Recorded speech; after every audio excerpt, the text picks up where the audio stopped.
चाय पर चर्चा in association with UPS Lakshmi, LPS बोसाट, पावर्ड बाय गंगा टी, ताजगी भरा जोश। नमस्कार, जनता टीवी देख रहे हैं आप, आपके साथ मैं हूं खुशबू पांडे। हमारे खास कार्यक्रम चाय पर चर्चा में आप सभी का बहुत स्वागत। हमारे साथ इस खास कार्यक्रम में एक खास मेहमान है। अनीता ढूल बड़सिकरी जी हैं, कांग्रेस प्रदेश महासचिव है, महिला मोर्चे को लगातार ये पुरजोर तरीके से प्रदेश में उठाती है। अनीता ढूल जी, आपका बहुत स्वागत हमारे खास कार्यक्रम चाय पर चर्चा में। जी, आपका भी और जनता टीवी के सभी दर्शकों का मेरी तरफ से नमस्कार। अनीता ढूल जी, स्वागत के साथ मेरा सवाल ये कि राजनीतिक सफर की शुरुआत कैसे हुई? आप एक सैनिक की पत्नी भी हैं और सैनिक की बेटी भी हैं, राजनीति में कैसे आना हुआ? देखिए, क्योंकि मेरा बचपन से लेके शादी भी, मैं पैदा भी एयरफोर्स में ही हुई हूँ और सैनिक की पत्नी भी रही हूँ। क्योंकि मेरा पूरा बचपन से लेके काफ़ी उम्र मेरी सैनिक परिवार में ही गई है, तो फिर मैंने सोचा कि क्यों ना जन सेवा की जाए। जब एयरफोर्स से रिटायर होके आए, राजेश जी मेरे हस्बैंड हैं, तो एक जुनून सा था कि इस वक्त को अच्छे से यूज़ किया जाए और मैंने जन सेवा करने की तरफ ध्यान दिया। जी, लगातार आप प्रदेश में नजर आती है, महिला के आवाज़ को आप बुलंद करती हैं। आपको क्या लगता है कि कलायत आपका विधानसभा क्षेत्र है और इस विधानसभा क्षेत्र में एक महिला होने के नाते क्या लगता है कि विकास कितना हुआ, कमियां कहाँ रह गई? मेरा कलायत विधानसभा काफ़ी पिछड़ा हुआ है और यहाँ की वैसे मंत्री भी रह चुकी हैं, बीजेपी से कमलेश डांडा जी हैं, लेकिन उन्होंने विकास की तरफ कोई ध्यान नहीं दिया।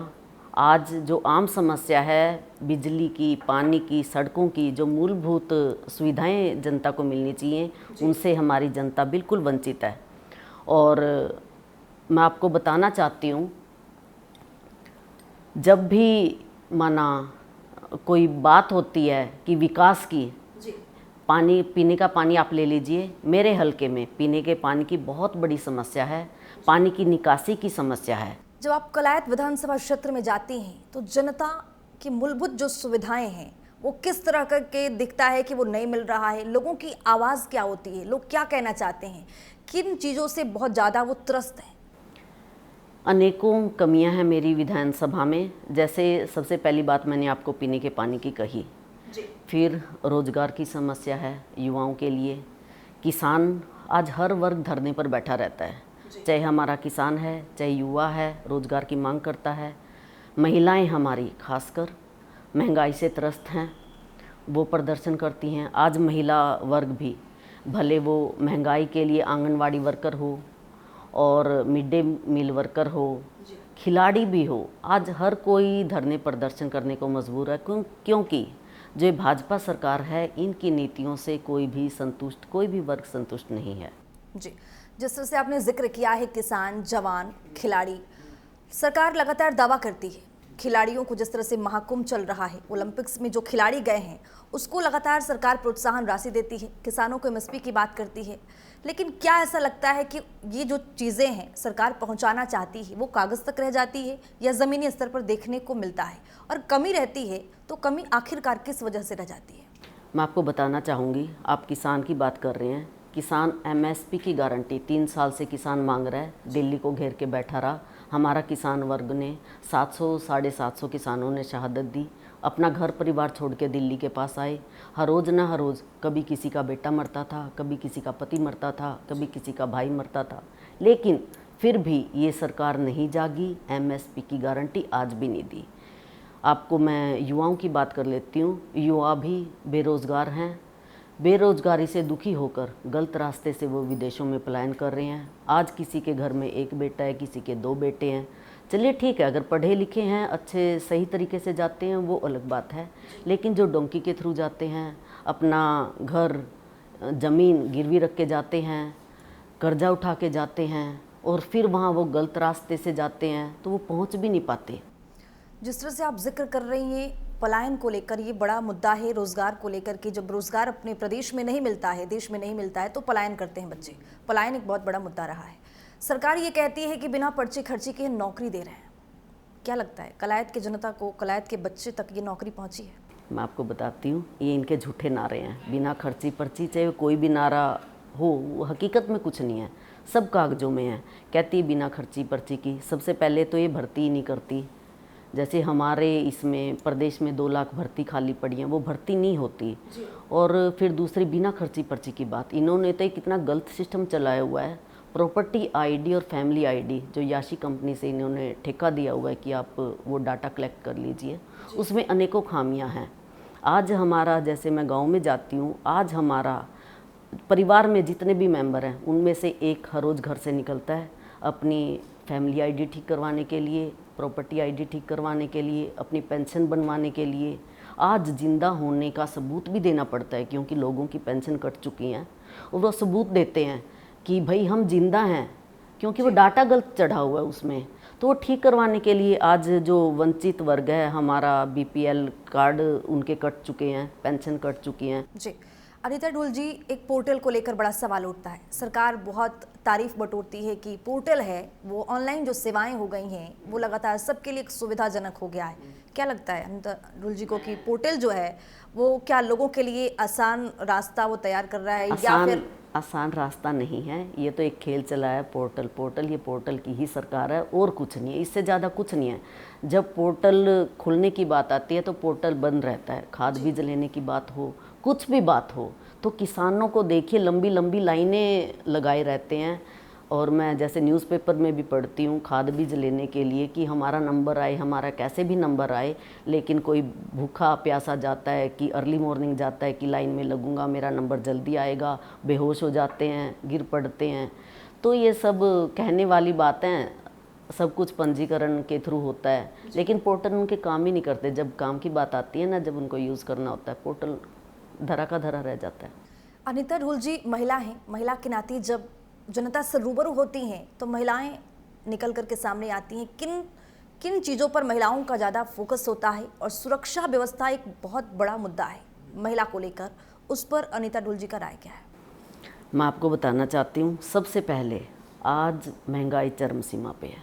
सबसे जो दुखी हैं हमारी माताएं बहनें, वो महंगाई से दुखी हैं।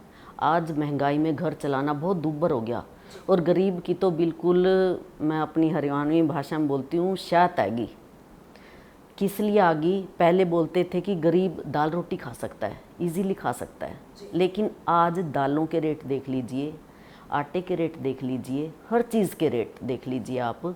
आज गरीब आदमी चटनी रोटी भी नहीं खा सकता। अगर वो सोचे ना कि मैं प्याज टमाटर की चटनी बना के खाना खाऊं, वो भी नहीं खा सकता, वो इतनी महंगाई बढ़ गई। दूसरी आपने बात कही जो महिला सुरक्षा की, आज महिलाएं कहाँ सुरक्षित हैं?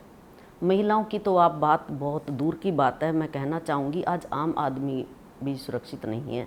और हमारे जब आदरणीय मनोहर लाल जी मुख्यमंत्री थे हमारे प्रदेश के, वो तो सरेआम उन्होंने हाथ खड़े कर लिए थे कि हम आम आदमी को सुरक्षा नहीं दे सकते। हमारी महिलाओं की बात ले लीजिए, खिलाड़ियों की, खिलाड़ियों ने कितना टाइम तक न्याय की मांग की, क्या वो सुरक्षित रही? वो तो बहुत बड़ी हस्ती रही हैं जिन्होंने हमारे देश का विदेशों में नाम रोशन किया है, झंडे को लहराया है, लेकिन वो भी न्याय मांगते मांगते हार गई। उनको अपने खेलों से त्याग पत्र देना पड़ा। कारण क्या है? न्याय नहीं मिला, महिलाएं सुरक्षित नहीं हैं। और आम आदमी की तो हम बात ही क्या कर सकते हैं। बेटी बचाओ बेटी पढ़ाओ एक सरकार की ओर से नारा दिया गया। लगातार सरकार का दावा है कि साकार भी हो रहा है ज़मीनी स्तर पर। बेटी बचाओ बेटी पढ़ाओ, जब से ये बीजेपी की सरकार आई है, इसमें लगातार बेटी बचाया भी गया, बेटी को पढ़ाया भी गया, और ये आंकड़ा भी बढ़ा। इस पर आपका राय क्या है? मैं बताती हूँ, ये आंकड़ा उनके रजिस्टर में बढ़ा है। सच्चाई क्या है? बेटी बचाओ बेटी पढ़ाओ का जो ये नारा देते हैं, ये भी झूठा निकला। ये झूठेबाजी सरकार है। कैसे झूठा निकला? वो मैंने अभी अभी आपको बताया कि हमारी बड़ी बड़ी हस्ती भी सुरक्षित नहीं है। आज बेटियों के साथ क्या नहीं हो रहा, महिलाओं के साथ क्या नहीं हो रहा। आप रीवा में देख लीजिए, जिंदा महिलाओं को गाड़ा गया। आज क्या नहीं होता। राजस्थान में देख लीजिए, 6 महीने सरकार बनी को हुए हैं तो 20 महिलाओं के साथ कितना दुराचार हुआ है, बच्चियों के साथ हुआ है, 6 महीने की बच्ची के साथ हुआ है। कहाँ हमारी महिलाएं बेटियां सुरक्षित हैं? आज घर से बाहर निकलती हैं ना हमारी बेटियां, महिलाएं, कोई भी, तो 20 बार सोचना पड़ता है। आप महिलाओं की बात करती हैं, मैं ऐड करना चाहूँगी जो हमारे व्यापारी वर्ग है। आज आदमियों को भी अगर आप बाहर निकलेंगे ना, उनको भी सोचना पड़ता है, क्योंकि आज इनकी कानून व्यवस्था बिल्कुल ठप हो चुकी है। आज फिरौती, गुंडागर्दी हैं, गोली मारना, चलते फिरते ये सारी बातें आम हो चुकी हैं। अनीता डुल जी, आप एक महिला हैं, जब घर से आप बाहर निकलती हैं तो किन मुश्किलों का सामना करना पड़ता है? देखिए, पैर तो बहुत खींचते हैं, टांग खिंचाई होती रहती है। मैं महिला हूँ, एक हमारा समाज क्योंकि पुरुष प्रधान है, लेकिन मुझ में हौसला बहुत है, क्योंकि मैं बचपन से सैनिक और किसान परिवार से हूँ। मेरे पिताजी सैनिक भी रहे हैं, किसान भी रहे हैं, तो एक जलवा, एक जुनून है मेरे अंदर। फिर मेरी शादी भी इनसे, सैनिक से ही हुई है, तो मेरे अंदर बहुत ताकत है। मैं बहुत संघर्षशील वो हूँ। और हमें वैसे भी एयरफोर्स में भी जो हमारी महिला विंग है, उनकी मैं मतलब पूरी लाइफ आजीवन मेंबर हूँ, अभी भी मेंबर हूँ मैं उनकी।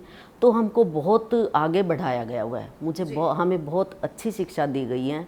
तो उसी शिक्षा को लेके उन्हीं के दम पे, और क्योंकि मेरा लाइफ एक पूरी, मैंने सच्चाई सफाई को बिल्कुल नज़दीक से देखा है, सामने से देखा है, तो वही मेरे अंदर भरा हुआ है। एक बोलते हैं ना कि मेहनत करना, ईमानदारी, सच्चाई, सफाई, मैं इन सब के बलबूते आगे बढ़ रही हूँ।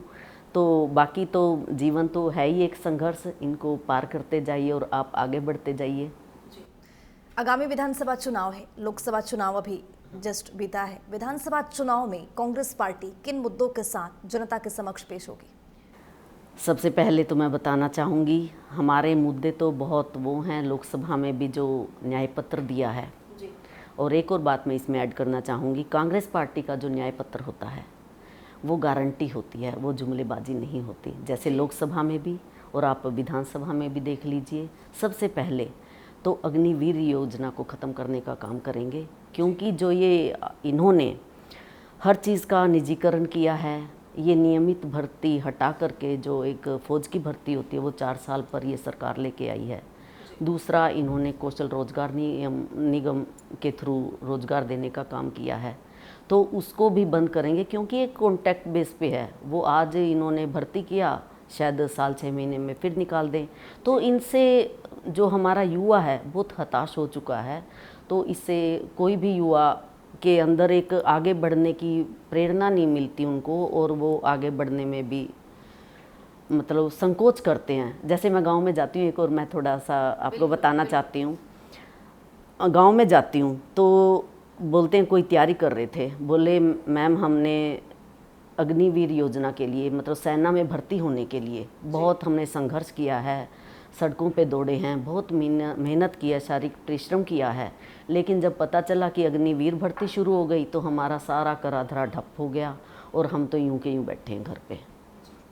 2019 के विधानसभा चुनाव से 2024 के विधानसभा चुनाव कितना अलग होगा और क्यों होगा? बिल्कुल अलग होगा। जब 2014 की भी इसमें बात ले लेती हूँ, तो ये सरकार आई थी कि आपने कांग्रेस पार्टी को देख लीजिए, अब कुछ नया करेंगे, हम ये करेंगे, वो करेंगे, पता नहीं इन्होंने क्या क्या वायदे किए, बताने की मेरे को ज़रूरत नहीं है। लोकसभा चुनाव में 5 सीट लेकर के पार्टी आई है, बड़ी वजह क्या मानती हैं? बड़ी वजह है हमारे आदरणीय नेता राहुल गांधी जी ने जो भारत जोड़ो भारत 2 यात्राएं निकाली हैं, भारत जोड़ो यात्रा और भारत जोड़ो न्याय यात्रा।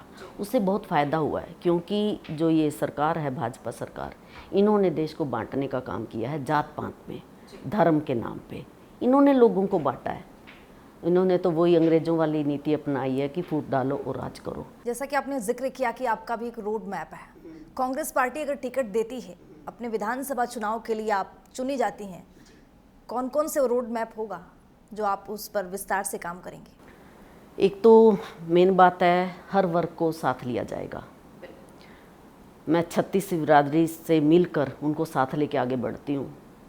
जब डोर टू डोर करती हूँ तो मेरा फोकस रहता है हर घर में जाऊँ, हर घर में जाती भी हूँ, चाहे वो गांव मुझसे 2 दिन में निकले, चाहे 4 दिन में निकले। उसके बाद मैं जनसभा करती हूँ। जनसभा के माध्यम से मैं गांव की समस्याओं को उठाती हूँ और अपना काम करने का तरीका मैं उनको बताती हूँ कि ये मैं इस तरीके से अपने काम करूँगी। और जो भी समस्याएं हैं, जैसे आज गांव में जब जाती हूँ तो एक एक इतने गरीब की हालत इतनी वो है, आपको विश्वास नहीं होगा गरीब का एक, मैं लास्ट ईयर यही बारिश का मौसम था जब मैं डोर टू डोर कर रही थी, एक औरत मुझे बाजू पकड़ के लेके गई कि आप मुझे फिर मिलना, पहले मेरा घर देख लीजिए, फिर बात करना, पहले मेरी बात सुन लीजिए। उसने 2-3 घर, उसका पूरा परिवार था वो दिखाए, उसका एक छोटा सा घर, गड्ढे में घर, गड्ढे में घर, इतना कि आदमी दिखे ना। मैं तो उसमें गई, मेरी गर्दन चमक रही थी। एक चारपाई थी, ऊपर से तरपाल थी, उसकी छत गिर चुकी थी और तरपाल वो चूर रही थी, पानी उससे टपक रहा था। आप देख लीजिए कैसे हालत है। मैं इन सब को सुधारने का काम करूँगी। हर वर्ग के लिए मेरे पास रोड मैप है, महिलाओं की सुरक्षा के लिए जैसे बहुत अच्छा मिलके करेंगे, युवाओं से नशा मुक्ति के लिए नागरिकों को, और जैसे पुलिस से मिलजुल के काम करेंगे, और भी जैसे डिजिटल लाइब्रेरी का हम वो करेंगे महाराणा प्रताप जी के नाम से कलायत में। और मैं सोच रही हूँ कि हमारे जो ग्लोबल शिक्षण संस्थान है वो भी दीनबंधु सर छोटू राम जी के नाम से मैं कलायत में खोल लूँगी। और अनेकों ऐसी बातें हैं। मैं सोच रही हूँ, मेरे दिल की भी इच्छा है, अगर मैं विधायक बनती हूँ तो हमारे बाबा साहब अंबेडकर जी का स्मारक कैथल में, कलायत में, कैथल क्षेत्र में, लेकिन कलायत में वो सबसे बड़ा मैं बनवाऊँ। तो हर वर्ग का ध्यान रखा जाएगा कि लोगों को कैसे रोज़गार मिले, कैसे अच्छी शिक्षा मिले, कैसे उनका स्वास्थ्य हो। जैसे स्वास्थ्य में भी कैंसर जैसी, आज हमारी स्वास्थ्य सुविधाएं बहुत डाउन उस पे हैं। मैं सोच रही हूँ कि जैसे कैंसर जैसी बीमारी बहुत जानलेवा बीमारी है, उसका टाइम टू टाइम चेकअप हो, लोगों का स्वास्थ्य बीमा हो। मन में बहुत ज़्यादा वो हैं, एक जुनून है करने का, और वो सब मैं करना चाहती हूँ। जी बिल्कुल। भारत जोड़ो न्याय यात्रा और हरियाणा में कांग्रेस विजय रैली, विधानसभा में कितना असर? बहुत ज़्यादा असर है। भारत जोड़ो न्याय यात्रा का वो रिज़ल्ट आपने लोकसभा में देखा, हमारे हरियाणा में 5 सीटें आई, बहुत अच्छा रहा। और कांग्रेस संदेश यात्रा हमारी आदरणीय बहन कुमारी शैलजा जी ने निकाली, उसमें तब तो हमारी पार्टी में किरण चौधरी जी भी थी, और आदरणीय नेता रणदीप सिंह सुरजेवाला जी के नेतृत्व में निकाली गई। उसका बहुत फ़ायदा हुआ लोकसभा चुनाव में, वो सबके सामने है। अब फिर दोबारा शुरू हो चुकी है हमारी आदरणीय नेता शैलजा जी के नेतृत्व में, रणदीप सिंह सुरजेवाला जी के नेतृत्व में, और आदरणीय नेता वीरेंद्र सिंह जी के नेतृत्व में। तो उसका असर विधानसभा चुनाव में आपको बिल्कुल देखने को मिलेगा। आज कांग्रेस पार्टी जन जन की आवाज़ बन चुकी है। लोग चाहते हैं, 10 साल से देख लिया सबने, सबका मोह भंग हो चुका है। और ये यात्राएं हैं, जो संदेश है ये लोगों के कानों तक पहुंच रहा है। बड़े से नेता से लेके, चाहे हमारे आदरणीय राहुल गांधी जी हैं, हमारी नेता कुमारी शैलजा जी हैं, रणदीप सिंह अन्य शीर्ष नेता, सभी शीर्ष नेता जोर लगा रहे हैं। और हम जैसे भी जो मतलब अपनी विधानसभा की तैयारी कर रहे हैं, वो भी कि कांग्रेस पार्टी का संदेश जो है वो हर जन तक जाए, हर घर तक जाए। तो इसीलिए मैंने भी डोर टू डोर शुरू किया जब राहुल गांधी जी ने भारत जोड़ो यात्रा निकाली थी, कि मैं राहुल गांधी जी का संदेश हर घर तक, हर जन तक पहुंचाऊं, और वो काम मैंने बखूबी निभाया है। जी, लगातार जिस तरह से हरियाणा के मुख्यमंत्री HK आर्यन के अभ्यर्थियों के लिए भत्ता लगातार बढ़ा रहे हैं, नौकरी देने की बात कर रहे हैं, कई सरपंचों को आपने देखा जिस तरह से पीछे उन्होंने लगातार कई बड़ी घोषणाएं की हैं, क्या लगता है इसका विधानसभा में असर होगा? क्या होगा? मुख्यमंत्री बदलने से क्या असर होगा? कुछ भी नहीं होगा। आपकी बात का ही मैं बताती हूँ, आपकी बात में ही वो आंसर छिपा हुआ है। कैसे? मुख्यमंत्री बदला और जो ये घोषणाएं की जा रही हैं नायब सिंह जी के थ्रू, ये जो अभी हमारे लेटेस्ट मुख्यमंत्री हैं उनके थ्रू, तो इसका मतलब क्या हुआ? आप ये सोचिए। इसका मतलब है जो हमारे मुख्यमंत्री मनोहर लाल जी ने घोषणाएं की थी वो झूठी थी, वो गलत थी, तो उनका सुधारने का काम किया जा रहा है। अभी 2 महीने विधानसभा चुनाव के बचे हैं, क्या असर जाएगा? कुछ भी नहीं जाएगा। पहले तो इन्होंने एक भी वर्ग ऐसा नहीं छोड़ा जिनकी इन्होंने प्रशासन द्वारा कुटाई ना कराई गई हो। मैं आपको एक बात बताना चाहती हूँ, आज़ाद भारत में बहुत मुझे गंदा लगता है जब हमारी बहनों ने न्याय की मांग की थी। मैं जंतर मंतर पे भी गई थी और यहाँ भी मैंने कैंडल मार्च निकाला था, मेरी कलायत विधानसभा में रोष प्रदर्शन किया था। मुझे बहुत गंदा लगा कि आज हमारी देश की बेटियों का ये हालत हो गया है, उनको रोड पे घसीटा जा रहा है, वो अपना केवल न्याय मांग रही हैं, उनकी छाती पे पैर रखा जा रहा है, उनको रोंदा जा रहा है। क्या एक आम आदमी, और वो तो बहुत बड़ी हस्ती हैं, तो वो क्या अपनी आवाज़ भी नहीं उठा सकता? आवाज़ भी नहीं उठा सकता, अपना हक भी नहीं मांग सकता? किसानों ने अपना हक मांगने की कोशिश की, मिला नहीं, कोशिश की, क्या हुआ? किल्लें गाड़ दी गई, दीवारें खड़ी कर दी गई, गोलियां चला दी गई, लाठी से पिटवाया गया। महिलाएं देख लीजिए, आंगनवाड़ी वर्कर देख लीजिए आप, और मिड डे मील वर्कर देख लीजिए, महिलाओं की मैं खासकर बात करती हूँ। और आज महिलाओं का हर वर्ग जो भी है वो भी धरना प्रदर्शन कर रहा है, डंडे खा रहा है, कोई आवाज़ किसी की भी सुनवाई नहीं हो रहा है। सरपंचों की आपने बात की थी, सरपंचों को भी नहीं बख्शा इस सरकार ने, पहले तो खूब कुटा ना, अब वो करें, लेकिन सरपंच भी समझदार हैं, सभी समझदार हैं। पहले तो इनके काम करने के आगे बैन लगा दिए, लिमिट लगा दी कि आपको इतने में इतना काम करना होगा, और वो काम भी क्या करना होगा, काम करने में भी वो लगा दी, बैरियर लगा दिया कि आपको तो केवल बस ये करवा सकते हो, टूट फूट का काम, नाली पक्की करवा सकते हो, कोई मरम्मत का काम करवा सकते हो। ये इनके सरपंचों के हाथ में, सरपंच ने डंडे खाए हैं, वो समझ चुके हैं।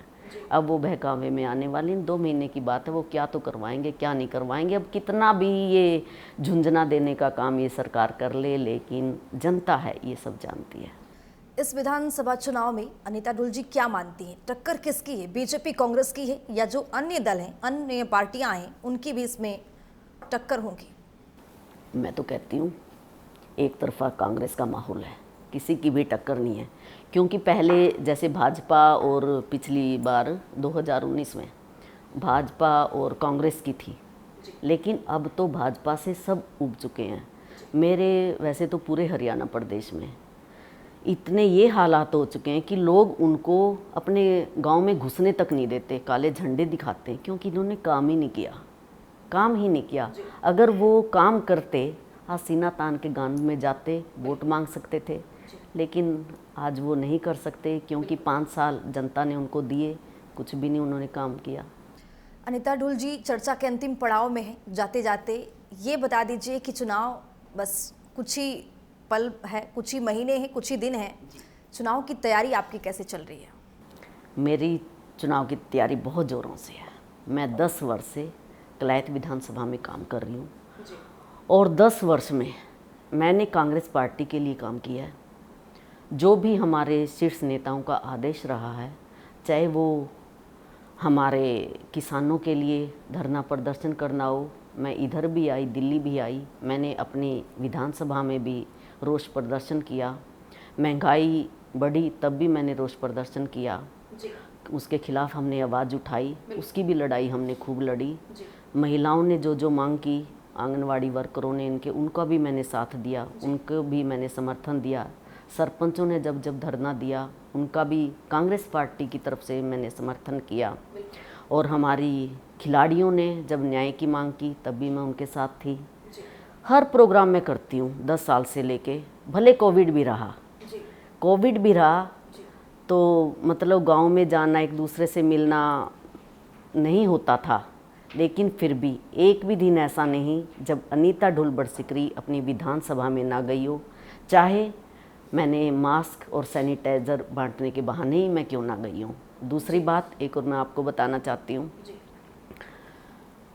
जो हमारे कलायत विधानसभा में है, 18-19 साल हो गए, गीता भुक्कल जी जीती थी, उसके बाद से कांग्रेस पार्टी कलायत विधानसभा से नहीं जीत पाई है। लेकिन अब की बार मैं कोशिश करूँगी, कोशिश क्या करूँगी, मैं जीत के रहूँगी और कलायत विधानसभा से अपनी कांग्रेस पार्टी को मजबूत करने का काम करूँगी। मैम, बहुत शुक्रिया इस खास कार्यक्रम में हिस्सा बनने के लिए। तो हमारे साथ कांग्रेस के वरिष्ठ नेता हैं अनीता ढुल जी बड़सिकरी जी, लगातार महिलाओं की आवाज़ बनती हैं, कलायत विधानसभा क्षेत्र के लिए कई बार जनता के बीच में उतरती हैं और विकास की बात करती हैं। शिक्षा, रोजगार, तमाम तरीके के इनके नज़र में ऐसे मुद्दे हैं। जब ये विधायक बनेंगी, चुन करके आएंगी, तो लगातार कलायत विधानसभा क्षेत्र के लिए कई बड़े विकास कार्य करेंगी। नमस्कार।